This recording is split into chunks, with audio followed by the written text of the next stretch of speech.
I don't want to make them too deep. I don't want it to look like a train line. So I'm just doing it where those pencil lines were to start with.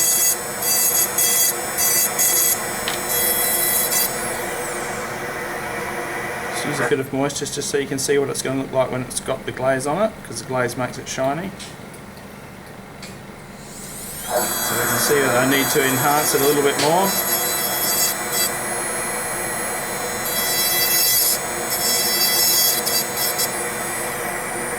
Okay, so now they look like a little bit too straight, so we just need to open them up a bit. So we need to change the angle of the burr and just take that little ridge off that we've created. So it's not just the shape of the burr, it's not like a line.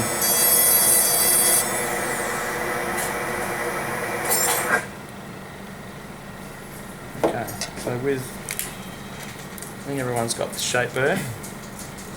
It's a bit like a flying saucer. So this is going to just put some grooves across the tooth. These grooves are always closer together at the incisal edge. How come? I don't know, it's just the way the tooth's formed. Oh, okay. You would know that from your anatomy last year. Yeah, good. Okay, so just want to also just add a bit of, just change those lines just so that break them up a little bit and put an extra groove here and there. Okay, so is that picking that up? You can see the grooves in the light there. So I don't want it to be quite that heavy, otherwise it would just be so obvious that it will stand out too much. So now we're just going to use the spur again and just take that top edge off so that it's not so sharp edged.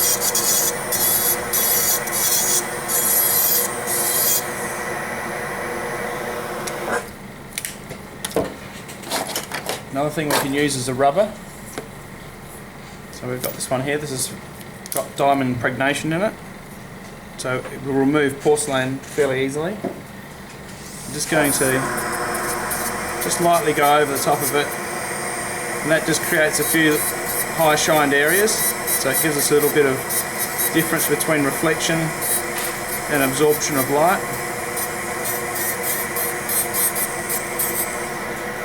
Again, just check it. Don't ever do too much before I check it again, just to make sure that I haven't done too much. Okay, so I'm pretty happy with that now. I'll leave that one alone.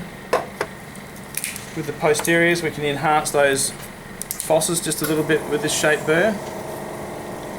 So we just want to sometimes increase the depth or just make sure it's running in the right direction.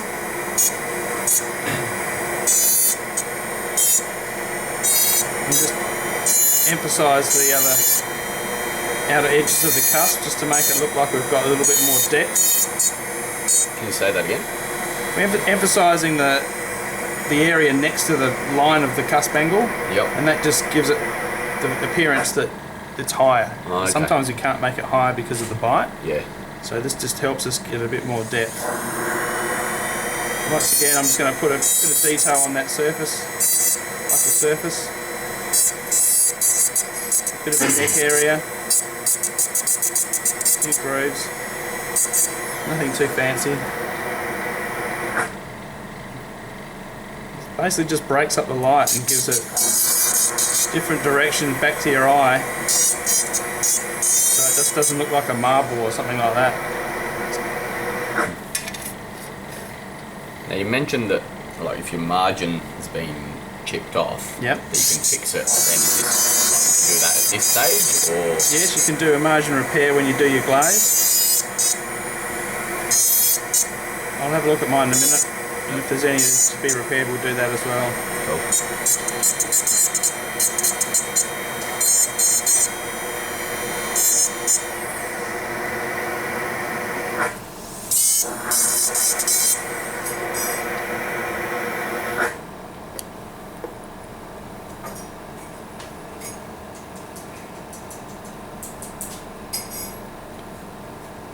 Yeah, I could probably do one quite central.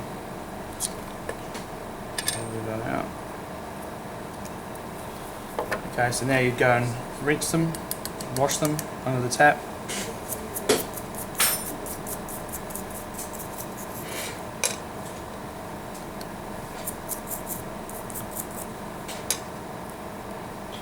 It's important to have a clean area when you're doing this as well.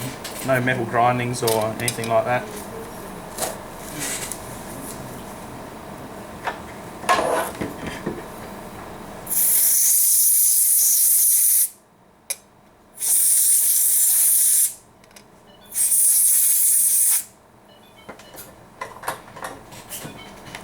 Okay, so I've mixed up some glaze in here. So just on the hemostats.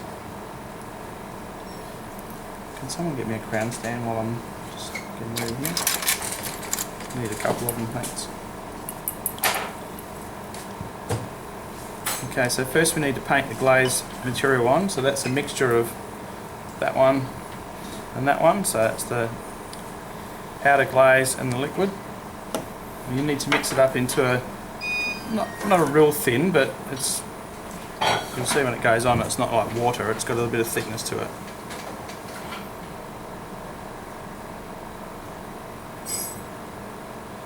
That also takes a little bit of the detail away, so if it was a little bit heavier before, it's now going to be a little bit less because the glaze does fill up some of those grooves slightly.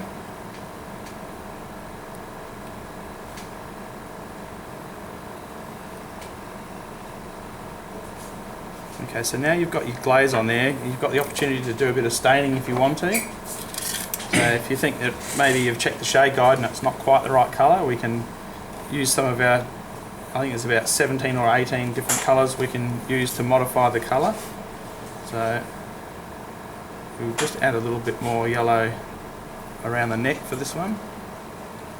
Okay, so straight away you can see it makes a difference.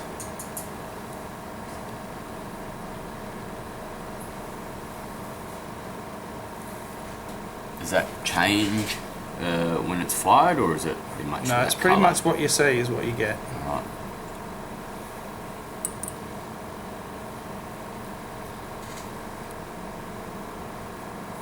Just going to add a little bit of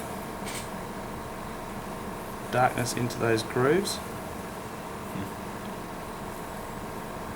This is something you need to check with your client beforehand. Not everyone wants to have dirty teeth. The patient will look in their mouth and say, I thought I was getting a new tooth. So you've got to make sure you know your client what they want. Some don't want this sort of stuff, some do. Sometimes if you take a photo of the patient when you're in taking the shade and they've got some staining in their teeth, you put it in the new one to make it blend in, look more natural. Okay, there's a bit of white here. We're just going to emphasise a bit of the enamel just on those mesial and distal edges, a little bit up there.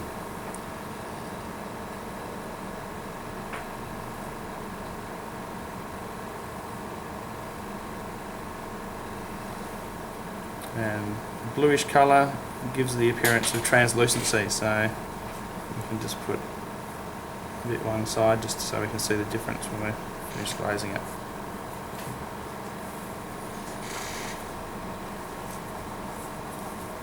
So you can see a little bit of that white on this side. You can't really pick up the translucency on that camera. Let's put a bit more on there.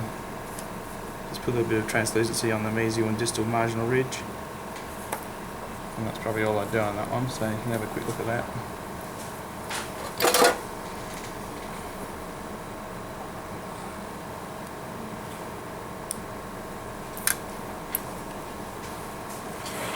Once again. Does the glaze dry out, or? Oh no, it's more like a glycerin sort of liquid. Oh, so okay, yep. it actually stays moist for quite a while. It doesn't dry out like porcelain powder. Yeah. Last stages. Hmm? The last stages. Yeah, you usually just mix one up and then It stays there till it it runs out. stays like that until you Oh, run okay. out or Cool. someone puts some Or it's rubbish in it. burnt, Yeah. So it doesn't matter which order you put the thing. You have to put the glazed material on first, Okay. because if you just paint your stains on and then you paint this all over it, you're just brushing the other stuff everywhere. So this is always the base layer. Right. Some people do the stains first and then the glaze, don't they? They can, yep. Like they do it separate. Yep. firing. Then they can control them a bit better.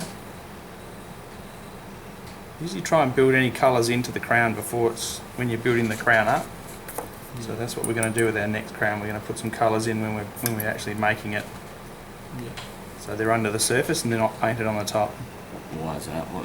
Like Well, if it's fired, isn't it? So it Like doesn't- the acrylic ones. You know, those yellow bits in yeah, yeah. I mean, just like what's the Oh, difference? there's a bit because of a one- chance that it can wear off. Oh, okay. So you wouldn't be influencing the whole crown just by painting it. It's got nuts in it. Right, so that just, you can see that in the fossa. Yeah. Just gives it a little bit more depth. But like I said, the client's got to want it.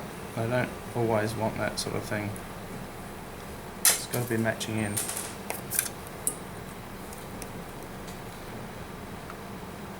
Posterior is quite often in this translucent incisal area here. We just put a little bit of white and it just highlights the edge of that ridge.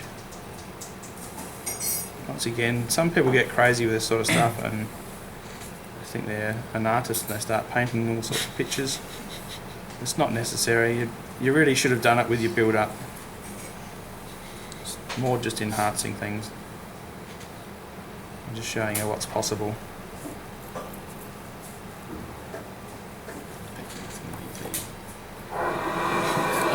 My first one was like that. Where the crown can help you. The symphony. Okay, margin with powder. Yeah, we're using Every colour everything, in that yeah. thing. Oh, let's put some chestnut in there.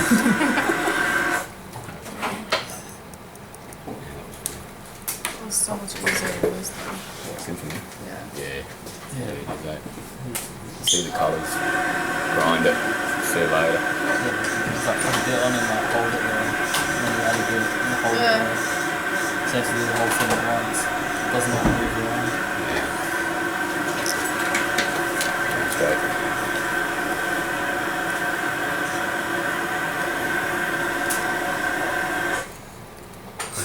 Stand out.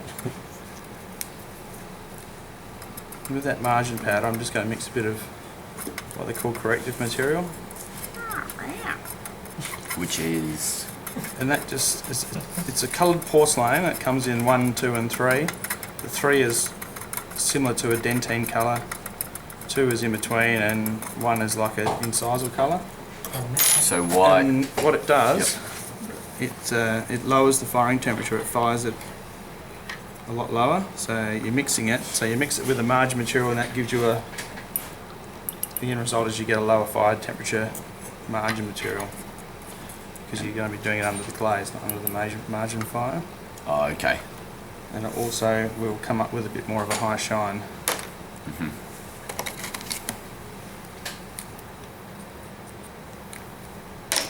So as per usual, a little bit of separator. Now it's such a fine amount, you just need to do that under the microscope as well.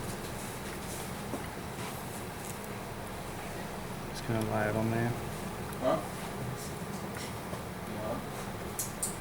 Wouldn't you do it on that thing? It's such a small amount that you wouldn't be able to get it to go underneath when it's on the model.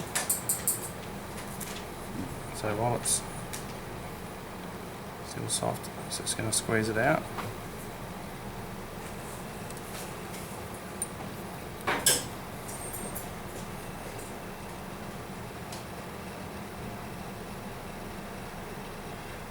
Just going to flatten that off so it blends on.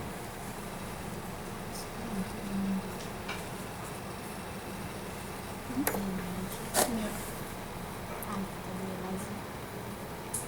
When you close. Take a bit of moisture away from that. And just lift it off. Okay, so it stays on there where it's supposed to.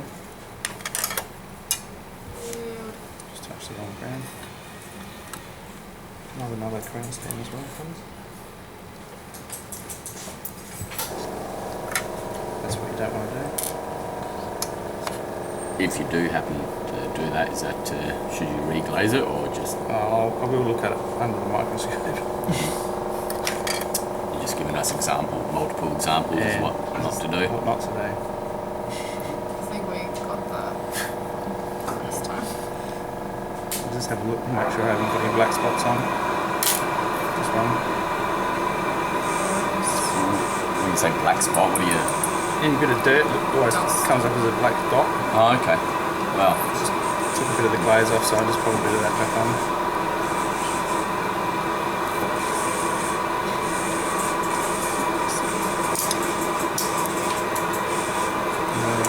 It's probably not really big enough for the 6. Is there a higher one there for the 6? Nothing.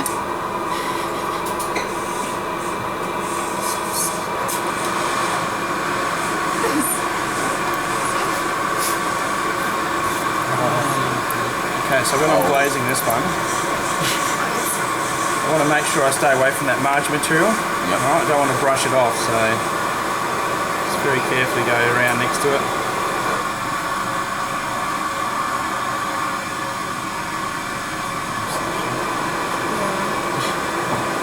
So do you glaze the margin as well? The new margin? I don't paint glaze over the margin because I've put a lower fine porcelain in there. It will come up to a glaze Yep. anyway. So you just do it right up to the border, obviously, Yep. without. Yeah. As soon as if I brushed it, it would just knock it off. Don't do that.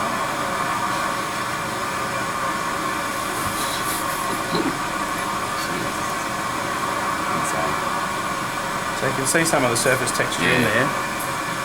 Already, you can see how the light bounces off in different directions. That's what we're looking for. This one we might put a little bit of white line on it.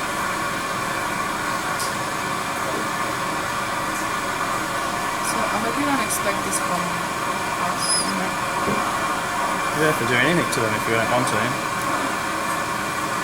I'm just showing you what's possible. I'm just going to enhance that size of Sounds like a challenge. area.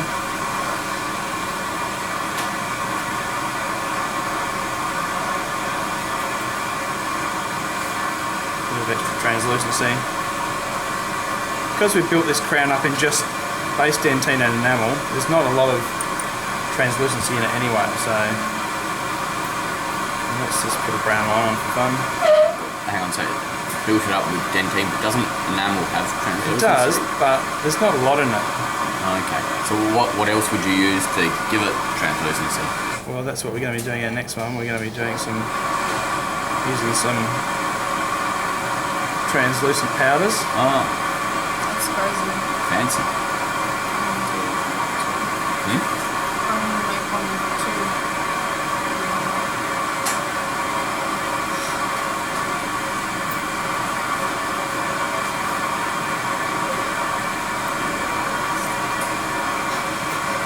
It's not very realistic, is it? I was thinking that before.